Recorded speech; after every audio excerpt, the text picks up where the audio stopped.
जय Jagannath. Hello friends, welcome to my channel. आज ये वीडियो रे हमें +3 फर्स्ट सेमिस्टर एईसी ओडिया रा क्लास करबा। एईसी ओडिया समस्त पई कंपलसरी रहइबो। परिशुद्ध भाषा और लिखन धारार यूनिट 3 रो क्लास करबा। आज ये वीडियो रे पढिबा अनुच्छेद संक्षेपण, किपरि गोटे अनुच्छेद को संक्षेपण करा जिवो सेटा पढिबा। तो एठी लॉन्ग क्वेश्चन आसीबो, समस्ते भलो भाबरे नोट करिवे। आमे यूनिट 1 2 रो मध्ये क्लास करचंदी, जो माने से वीडियो देखिनांती जांकी देखनेबे। आज ये वीडियो रे आमे यूनिट 3 रो क्लास करबा। संक्षिप्तीकरण रो अन्य नाम होची सारांशकरण।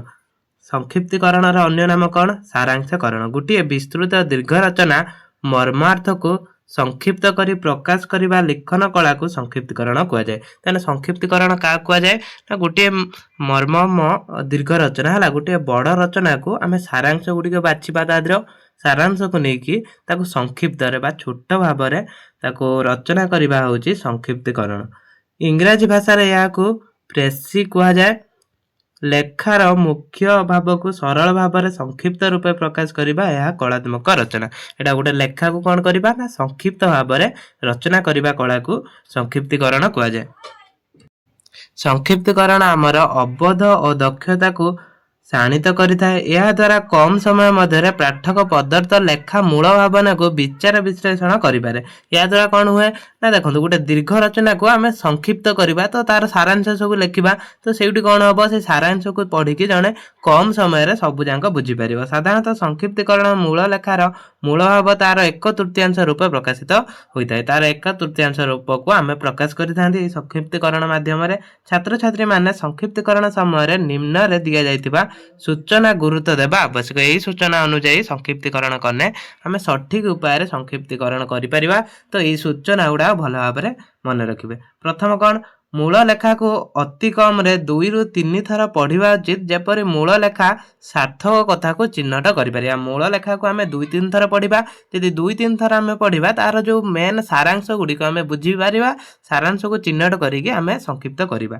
मूल लेखार केउ गुडी प्रसंग दृष्टि गौण तथ्य और केउ गुडी प्रमुख तथ्य ताहा बाछि लेखिबा। तार प्रमुख तथ्य गुडी बाछि लेखिबा।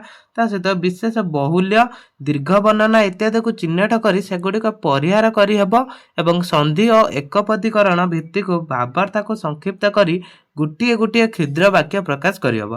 प्रथम कोन करिया ना आमे ताको भलो भाबरे पढिबा, तापर जानिबा को गुडाक दीर्घ करिछि हला, रचनाटी को गुडाक पई रचना बहुत बड़ होईछि, सेई गुडाक आमे ताको कोन करिबा ना संक्षेपण करिबा।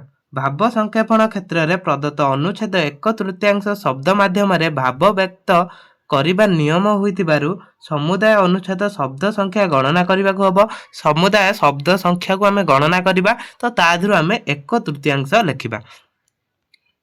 तापरे पुनर्लिखन पर संक्षिप्त अनुच्छेद एक सुंदर नामकरण और शीर्षक स्थिर करबाक हेबो। ता सहित मूल लेख कौन से परिस्थिति किछि नूतन तथ्य संयोग करबा। जोठी आमे किछि भी नूतन संयोग शब्द संयोग करने गोटे पूर्ण अर्थ प्रकाश करि पारथुवा, बा शब्द से जो वाक्यटी को छुट्ट करके आमे प्रकाश करि पारथुवा। तो सेही जगह सब कोन करबा, नूतन शब्द संयोग करबा, या को संशोधन करबा। ए संपर्क रे कौन से टिप्पणी देबा छात्र छात्री मानक परिसरभुक्त नुहे। संक्षिप्तकरण करबा समय रे छात्र छात्री मूल लेखा मुख्य भाव को केवल संक्षिप्त रूपे प्रकाश करिया। तार मूल लेखा गुडे को आमे संक्षिप्त रे ताको प्रकाश करिबा। पुनर्लेखन समय रे मुख्य भाव संहति जेपरि नष्ट न हुए छात्र छात्री सेति प्रति ध्यान देबा। तार जदि जो संपूर्ण जिमिते भाव प्रकाश करथुवा, जिमि तार कोनोसी अंग छेदन न होतिबा, सेति प्रति ध्यान देबा। संक्षिप्तकरण समय रे छात्र छात्री यथा संभव निज भाषा व्यवहार करबा आवश्यक। सेठी आमे हम निज भाषा रे सेटा को प्रकाश करबा।